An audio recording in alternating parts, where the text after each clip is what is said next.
नमस्कार, आप देख रहे हैं न्यूज ट्रैक और हम फिर से हाजिर हो चुके हैं फेसबुक लाइव के जरिए। आपको बता दें कि बहुमत का आंकड़ा 202 था, लेकिन बीजेपी 203 पर पहुंच गई है और सपा 100 पर ही चल रही है।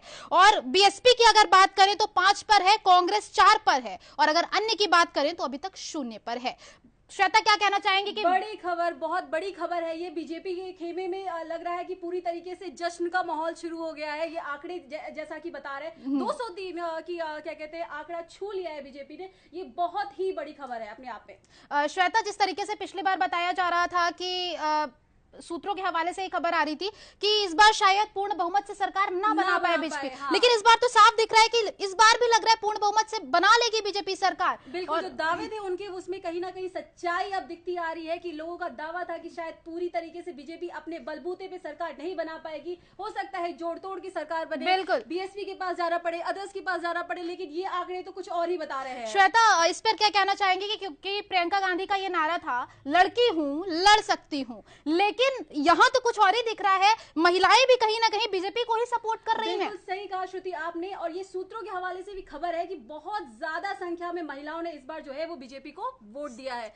यानी कि महिलाओं की अगर बात करें तो पहली पसंद कहीं ना कहीं बीजेपी है। और सपा की अगर बात करें तो कहीं ना कहीं अब सपा 101 पे पहुंच चुकी है और सपा पंजाब में आप जो है 75 पर चल रही है। यह भी मैं आपको बता दूं कि आप अभी तक मुझे नहीं लगता कि आप टक्कर में है, लेकिन जो सबसे ज्यादा टक्कर में है ना श्वेता, वो बीजेपी और सपा में ही चल रही है। कांटे की टक्कर चल रही है, लेकिन अभी सपा काफी ज्यादा बीजेपी से पीछे हो गई है। श्वेता, अपडेट की बात बताए तो आजम खान अभी भी आगे चल रहे हैं रामपुर से, और ये बहुत बड़ी बात है।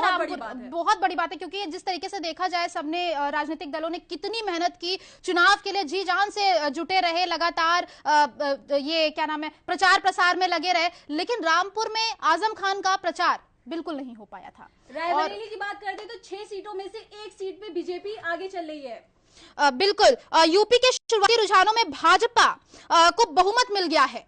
और देखा जा श्वेता तो अगर अवध की बात करें तो अवध में लखीमपुर खीरी की 8 सीटों में से 2 पर बीजेपी और 1 पर समाजवादी आगे चल रही है श्वेता। और मतलब ये बहुत बड़ी बात है, और क्योंकि बीजेपी लगातार यही लोगों का अनुमान हो रहा था कि इस बार शायद सपा आगे चल जाए, बीजेपी पीछे हो जाए, तो ये बहुत बड़ी बात है। इस बार का चुनाव बहुत ज्यादा चुनौतियों से भरा रहा है श्वेता। कुछ वही सीटें हैं जिसपे अटकलें लगाई जा रही थी बहुत ज्यादा। बिल्कुल साफ जो है नतीजे जो है सामने आए हैं। श्वेता, अगर बात करें बढ़ापुर सीट पर तो भाजपा प्रत्याशी को 3654 सीटों से आगे चल रहे हैं और पहले राउंड में 53 से 55 वोट भाजपा प्रत्याशी सुशांत सिंह को मिले हैं। सपा प्रत्याशी की अगर बात करें तो उनको 1701 वोट ही मिले हैं।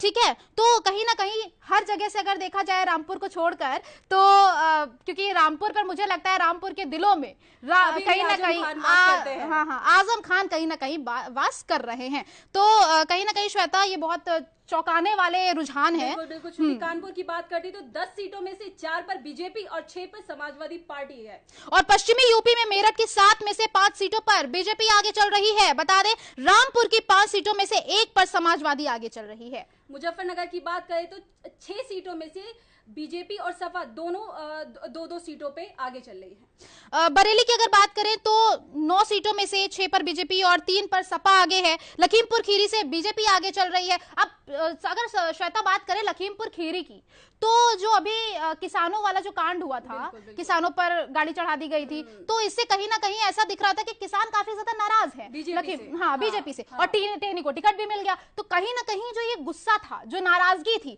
वो ऐसा लग रहा था कि ये जो है चुनाव में तब्दील होगा कहीं ना कहीं, नतीजों में ऐसा लग रहा था कि इस बार तो बीजेपी लखीमपुर से तो नहीं आनी है। लेकिन भैया जिस हिसाब से हम लोग देख रहे हैं, लगता है कि बीजेपी को भी नहीं होगी कि वो लखीमपुर में इतना शानदार बिल्कुल नहीं जिस हिसाब से, लेकिन कहीं ना कहीं श्वेता ऐसा सोचने वाली बात है क्योंकि जिस हिसाब से लोग एकदम खिलाफ हो गए थे टेनी के लेकिन फिर भी भाजपा ने टेनी को ही लाइन में खड़ा किया, टिकट दिया, कहीं ना कहीं उन पे विश्वास था और साबित हो रहा है, एकदम सच साबित हो रहा है। लखीमपुर से आगे चल रही है बीजेपी। और बरेली की सीट की बात करें तो 6 पर बीजेपी और 3 पर सपा आगे चल रही है। बिल्कुल 2 राउंड की काउंटिंग के बाद कौशांबी की सिराथू सीट से deputy CM Keshav Prasad Maurya Samajwadi party की उम्मीदवार पल्लवी पटेल से 580 सीटों से आगे चल रहे हैं। श्वेता, बहुत बड़ी खबर है, ये बहुत बड़ी खबर है, बहुत बीजेपी के लिए बहुत बड़ी खबर है, क्योंकि कहीं ना कहीं सपा पल्लवी पटेल भी किसी से पीछे नहीं है और एकदम कांटे की टक्कर है, बिल्कुल जोरदार। सपा भी आदित्यनाथ का गढ़ कहे जाने वाले गोरखपुर से अभी भी योगी आदित्यनाथ सबको पछाड़ते हुए आगे की रेस में। श्वेता, एक और अपडेट है कि सपा भी 100 के पार पहुंच गई है। डिप्टी सीएम केशव प्रसाद मौर्य आगे हो गए हैं और अभी भी आगे ही हैं, क्योंकि अभी हमने आपको बताया कि अनुप्रिया पटेल ये पल्लवी पटेल से आगे चल रहे हैं। अनुप्रिया पटेल की बहन ही है पल्लवी पटेल। बिल्कुल, बिल्कुल। और गोरखपुर से योगी आदित्यनाथ 5000 वोटों से आगे चल रहे हैं और फाजिल नगर से स्वामी प्रसाद मौर्य पिछड़ते हुए नजर आ रहे हैं। कहीं ना कहीं स्वामी प्रसाद मौर्य का बीजेपी छोड़कर जाना सपा में मतलब ओबीसी वोट बैंक था, कहीं ना कहीं घाटे का सौदा तो नहीं कहेंगे, लेकिन हाँ ये है कि स्वामी प्रसाद मौर्य को जिस हिसाब से ओबीसी वोटर जो है, दलित वोटर जो है, वो काफी ज्यादा पसंद करता है और माना जा रहा था कि करता है या करता था, ये तो अभी नहीं कह सकते हैं हम, लेकिन जिस हिसाब से देख रहे हैं तो यहाँ पर भी स्वामी फाजिल नगर से स्वामी प्रसाद मौर्य पिछड़ गए हैं।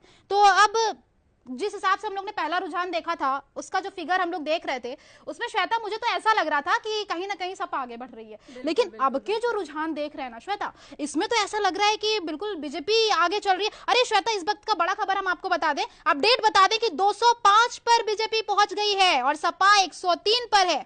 बीएसपी की अगर बात करें तो वो अभी 5 पर ही अटकी हुई है, उसका खेमा आगे ही नहीं बढ़ रहा है। और कांग्रेस की बात करें तो वो भी 4 पर ही है और अगर इसकी अदर्स की बात करें तो अभी 0 पर ही है। अब देखना ये होगा कि सपा क्या बीजेपी को पछाड़ पाएगी या कुछ अभी भी कुछ खेल और कुछ रंग बाकी है इन रुझानों में। अभी कुछ कहा नहीं जा सकता, अभी कुछ नहीं कहा जा सकता जब तक कि पूरी तरीके से जो है वो गणना हो ना जाए और पूरी तरीके से रुझान जो एक अपडेट और बता दें कि 311 सीटों के रुझान सामने आ चुके हैं और भारतीय जनता पार्टी ने रुझानों में बहुमत हासिल कर ली है। बीजेपी 205 सीटों पर आगे चल रही है, जबकि समाजवादी पार्टी 100 सीटों के अंदर सिकुड़ गई है और वो 95 सीटों पर आगे चल रही है। वहीं बसपा 7 और कांग्रेस 4 सीटों पर आगे चल रहे हैं। तो कहीं ना कहीं इन रुझानों से अंदाजा लगाया जा सकता है कि बीजेपी को इस बार फिर से पूर्ण बहुमत मिल सकती है। बिल्कुल। और उत्तर प्रदेश की बात करें तो उत्तर प्रदेश की राजनीति हमेशा से जो है चर्चा में रही। बिल्कुल बहुत गरमाई हुई थी। दिल्ली का रास्ता जो है वो लखनऊ से होके जाता है, तो क्या श्वेता, एक बात और, दिल्ली का आपने जिक्र कर दिया तो मैं सोच रही हूँ कि मैं भी केजरीवाल जी का जिक्र कर दूं, क्योंकि आपका जिक्र करना बहुत जरूरी है। वो भी कहीं ना कहीं लगातार मैदान में चल ही रहे हैं। तो एक बात, जब दिल्ली में सरकार बनाने के लिए आपने केजरीवाल ने बिजली का जो है लोगों को बहुत ज्यादा लालच दे दिया था, लालच ही कहेंगे उसको, कि बहुत ज्यादा लालच दे दिया था कि अब जो है बिजली का देकर और बिजली से वोट अपनी तरफ खींचे थे। तो उसके बाद से ही श्वेता ये अखिलेश यादव ने भी उसी रास्ते पे उसी डगर पर चलने लगे और श्वेता कहीं ना कहीं बीजेपी आगे चल रही है, क्योंकि बीजेपी का अगर देखा जाए तो मुझे ऐसा लगता है कि जनता जो है बीजेपी को ही चाहती है। और कहीं ना कहीं श्वेता, उत्तर प्रदेश के सिराथू में केशव प्रसाद मौर्य और पल्लवी पटेल में कांटे की टक्कर देखने को मिल रही है। श्वेता, सपा और भाजपा दोनों में बहुत ज्यादा टक्कर में है। और अगर बात करें तो बीजेपी उत्तराखंड की अगर बात करें तो 42 पर बीजेपी पहुंच गई है और कांग्रेस की बात करें तो 19 पर है। आपका तो खाता ही नहीं खुला है, बीएसपी का खाता ही नहीं खुला है और अन्य भी 0 पर है। तो उत्तराखंड हो या उत्तर प्रदेश, बीजेपी के लिए अच्छी खबर आ रही है। बीजेपी 205 पर ही चल रही है उत्तर प्रदेश में, अभी तक सपा से आगे चल रही है, क्योंकि अगर आपकी बात करें, कांग्रेस की बात करें, बसपा की बात करें तो इनका मुझे लगता है कि अभी तक टक्कर में नहीं है। अगर कांटे की टक्कर की बात की जाए तो सपा और भाजपा में ही चल रही है कि आखिर जीतेगा कौन। जनता भी बहुत ज्यादा असमंजस में है कि आखिर जीतेगा कौन। जो फिगर सामने आ रहा है, हम लोगों ने पहली बार जो फिगर बताया वो उस हिसाब से अगर देखा जाए तो लगातार उस वक्त सपा आगे चल रही थी, लेकिन अब के जो नतीजे आ रहे हैं ना श्वेता, ये बहुत चौंकाने वाले हैं। बीजेपी एकदम अचानक से बढ़त हासिल कर चुकी है श्वेता। और कहीं ना कहीं अपडेट्स दे रहे हैं हम आपको, लगातार पल पल की अपडेट्स दे रहे हैं आपको। न्यूज ट्रैक पे कहीं मत जाइए, बने रहिए हमारे साथ। न्यूज ट्रैक हमेशा से ही आपको सच और सटीक खबर बताता रहा है। हम जो है यहां पर बैठे हैं आपके लिए हर खबर पहुंचाने के लिए। सटीक जानकारी सिर्फ आपको न्यूज ट्रैक पर ही मिलेगी, तो बने रहिए न्यूज ट्रैक के साथ, कहीं मत जाइएगा। फिर दूसरे लाइव में हमारी मुलाकात होगी। नमस्कार।